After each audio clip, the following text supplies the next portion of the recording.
Boa noite a todos. É com imensa alegria que nos reunimos em mais um trabalho espiritual do TCR Canto de Interlagos. Que Jesus nos abençoe com a sua paz, que nos sintamos envolvidos pelas energias balsâmicas e salutares dos nossos anjos guardiões que se acercam de nós, em nome do nosso Mestre. E como é de costume, os convido a pegarem um copo ou garrafa com água para que sejam fluidificadas pela equipe espiritual, colocando o lenitivo, o remédio necessário para cada um de nós. E assim vamos buscar um lugar de recolhimento interno para fazermos a nossa prece. Vamos elevar o nosso pensamento a Jesus, a Deus, o nosso Pai Criador, e a nossa Mãe Maria Santíssima, rogando neste momento o amparo e as bênçãos de paz para a nossa mente, para o nosso coração, aliviando as nossas dores, as nossas enfermidades do corpo e da alma, e que as tuas bênçãos, Senhor, nos fortaleça. Pedimos-te que ilumine os nossos pensamentos e que possamos nos sentir harmonizados para recebermos todos os benefícios em forma de conhecimento, em forma de auxílio espiritual. E assim mais harmonizados, nós vamos para as nossas vibrações, enviando os nossos melhores sentimentos, os nossos melhores pensamentos aos nossos irmãos que mais necessitam. Então vamos mais uma vez unindo os nossos pensamentos em um só propósito de auxiliar, de ajudar os nossos irmãos, mentalizando uma luz brilhante, intensa, repleta de harmonia, de paz, que vai descendo do alto e vai envolvendo todo o nosso planeta Terra, alcançando todas as regiões que sofrem com os conflitos. Pedimos que o amor de Deus possa alcançar os corações dos nossos irmãos, trazendo a esperança e fortalecendo-os na fé. Vibremos. Vibremos por todos os lares, por todas as famílias, que possa existir sempre a compreensão, o amor, o carinho e o entendimento entre os familiares. Vamos vibrando também por todos que se encontram doentes, seja a doença do corpo ou da alma. Vamos mentalizando muita saúde, equilíbrio, que possam ter a sua fé e a sua esperança renovadas, que possam restabelecer a saúde e sentirem-se em paz. Vibremos. Vibremos também por aquele amigo, aquele parente. Vibremos por alguém que sabemos estar passando por uma dificuldade, envolvendo-os em energias amorosas e que possam ser auxiliados e assistidos em suas necessidades.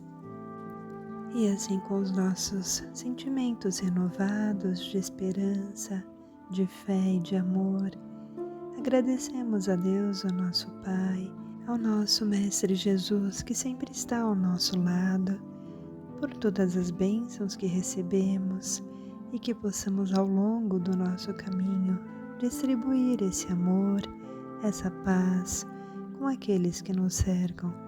Que o Senhor nos abençoe e nos ilumine por hoje e sempre. Que assim seja, graças a Deus. Fé e equilíbrio em todas as direções. Reflexão do livro Confia e Segue, escrito pelo Chico Xavier, ditado pelo Espírito Emmanuel. Emmanuel nos coloca um tema muito importante: apoio fraternal. É uma ajuda entre os irmãos, né? Isso ele quer nos dizer que vamos apoiar o irmão, né? Quem quer que seja aquele que está próximo da gente, quando nós, mesmo quando a gente acha que essa ou aquela pessoa não necessita de compaixão. Do tipo assim, mas ele errou tanto, por que que a gente vai ter pena, compaixão dele para poder ajudar? Não vamos ter esse tipo de pensamento, né? Mas vamos compreender e nos habilitar, né, internamente, dentro da gente, as necessidades de ser humano, as necessidades de que nós possamos ativar dentro da gente a capacidade de auxiliar diretamente ou indiretamente para que haja uma sustentação do equilíbrio onde nós estamos, onde nós habitamos, onde nós nos relacionamos, né? Dentro de um convívio social que faz parte, né, da nossa existência humana, ou que às vezes é do mesmo grupo, um grupo de trabalhos espirituais ou um grupo de trabalho profissional. Podemos nos apoiar nesse sentido, né, um ao outro. Aqui, Emmanuel não nos refere à piedade negativa, não é para ter dó, que dó, né? Ele é tão assim problemático, então vou ajudar, não nesse sentido. Não no sentido de que ele é tão infeliz, né? Por isso que eu vou ajudar, não, no sentido de que eu tenha a capacidade de poder enxergar o outro como o irmão necessitado. E aí ainda ele nos refere que os bons necessitam de apoio das ideias e palavras edificantes. Às vezes ele não se expressa como um ser muito mau, né? Mas ele está no momento que ele está precisando de algumas palavras de conforto para que ele não desvie da rota que o mundo apresenta. Às vezes uma palavra de auxílio tira ele de uma rota destrutiva para esta pessoa, né? E os maus reclamam, mas e os maus? E os maus às vezes reclamam uma proteção específica. Já não são aqueles bons, né? Mas esses que já estão dentro de uma negatividade, ele precisa de um auxílio, né? A fim de que ele possa se conter e aprender a se desvencilhar de qualquer situação, né? Com as forças da crueldade. Então, às vezes, esse mau ser precisa de uma orientação amorosa, né? Para que ele tenha consciência de que eu não posso praticar esse mal. E os bons, às vezes, precisam de alguma palavra de amor para que possa sair desse marasmo depressivo. Então, sempre de acordo com o ensinamento do Mestre Jesus, vamos apoiar os nossos irmãos em que estado eles estiverem. Então, vamos conciliar buscando comunicar-nos através do lado melhor que possamos apresentar, né? Em esforço recíproco. Amanhã ele também pode me apoiar, pode me ajudar e pode me orientar, para que a parte mais primitiva que todos nós carregamos seja burilada, seja aperfeiçoada, lapidada, né? Até pelas experiências desse relacionamento nessa existência de um ajudar o outro, né? Seja em qual caminho que estivermos cruzando com os passos dos irmãos próximos que necessitam de paz e compreensão, mesmo em qualquer posição que nós estejamos. Um precisa do outro, sim, né? Hoje eu preciso de uma palavra amiga, amanhã eu posso ofertar isso também. Porque o apoio fraternal, na verdade, se constrói através da luz interior, né? Que clareia os caminhos para o encontro a Deus, ao plano maior, sempre na fé e equilíbrio em todas as direções.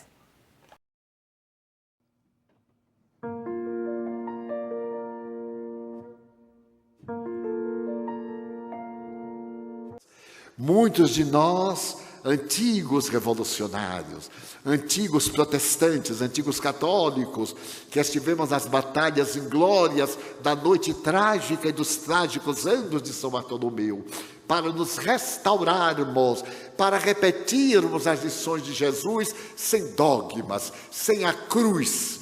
A cruz do Cristo cai das paredes, ele não necessita de símbolos. Cada um de nós está crucificado nos seus atos. Joana de Ângeles me diz, as condecorações do espírita não são as que se prendem no paletó de um traje que fica, são as cicatrizes dos sofrimentos na alma, são as grandes condecorações.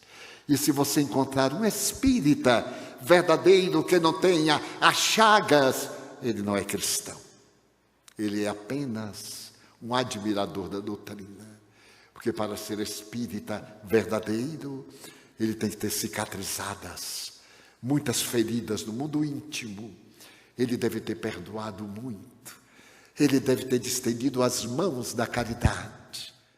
O nosso objetivo aqui não é também de combater o trabalho das outras religiões. Pasmem, em Salvador existem várias instituições católicas, e algumas delas têm muita dificuldade. Certo dia eu li no jornal que uma delas ia ser fechada. Uma freira corajosa abriu um lar para idosos. E ela conseguiu reunir mais de 100 idosos em um casarão abandonado. Mas não tinha com o que manter, ia fechar. Então necessitava de ajuda. Então eu meditei muito. E me lembrei que meus pais eram idosos, que um dia eu seria idoso. Graças a Deus ainda não chegou essa hora, mas vai chegar. E eu hei de precisar de uma casa de idosos. A federação aqui já pensou em jovem e tudo, mas não pensou em mim. Mas eu aqui fiquei numa casa que tem um canil lindo. Ali está garantido para o futuro, para mim e para a Juan. Muito bem. Então, eu disse, mas não pode. São tão poucas. Movimentei um grupo de corações amigos e retiramos a casa do penhor da dificuldade. E a religiosa que não nos conhecia, e nós tivemos questão de não nos conhecer, ficou muito grata e fez questão de ir à Mansão do Caminho. E a partir daí, toda vez que ela tem uma dificuldade, ao invés de apelar para os irmãos da sua grei, ela manda dizer, diga lá para o Divaldo que nós estamos para fechar. Ela faz um pouquinho de chantagem. E eu disse, enquanto eu viver, não fecha. Só fecha depois que morrer. Mas eu deixo os meus filhos materiais, biológicos, da alma, para que não deixem fechar. E mais tarde, eu descobri que um sacerdote afrodescendente havia criado uma casa modesta em homenagem a São Francisco, junto à igreja do Bonfim, da cidade do Salvador, e atravessava dificuldades. Ele então ouviu a religiosa falar que a Mansão do Caminho era uma garantia, e então ele mandou pedir que nós fizéssemos a caridade de proteger a igreja que estava caindo. Eu me lembrei de Francisco. Não é a primeira vez que Jesus toma conta da igreja que está tropeçando. E como foi de emergência, era dia de reunião. E eu disse aos meus ouvintes, aos meus irmãos, olha aqui eu tenho um pedido. Vou fazer pela primeira vez um pedido de dinheiro. Nunca pedimos, nunca, nem insinuamos. Nós damos umas indiretas, não é? Como eu dei aqui, tudo isso que aqui tem, alguém colocou. E quem não colocou, está na hora de colocar e tal. Aí disse assim, meus irmãos, eu quero pedir. Aqui está uma solicitação de um sacerdote franciscano. Olha que coragem dele. Franciscano católico pediu um franciscano espírita. A gente podia brigar de religião, mas não com o cantor de Deus. E então eu queria pedir que na saída alguém desse alguma coisa, nós botar aqui uma caixinha e desse alguma coisa, porque é urgente, é para amanhã, e agora de madrugada não podemos fazer nada.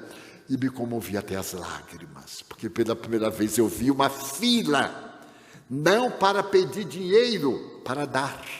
A fila enorme, praticamente o auditório, mais de 900 pessoas, entrou na fila, digo, deem o que tiver, não precisa dar tudo que tem, não. Se derem, melhor. E então, nessa noite, nós recolhemos 26 mil reais. E a dívida do padre era de 21. Ainda ficou com um pouquinho. Então, um mês depois, ele mandou dizer, Divaldo, aqueles 5 que sobraram, já acabou, estão precisando de mais 5. Então, o que nós dissemos aqui é que a caridade está acima de qualquer código religioso. E de nós, ao invés de estarmos criando instituições novas, que amparemos as que estão fragilizadas.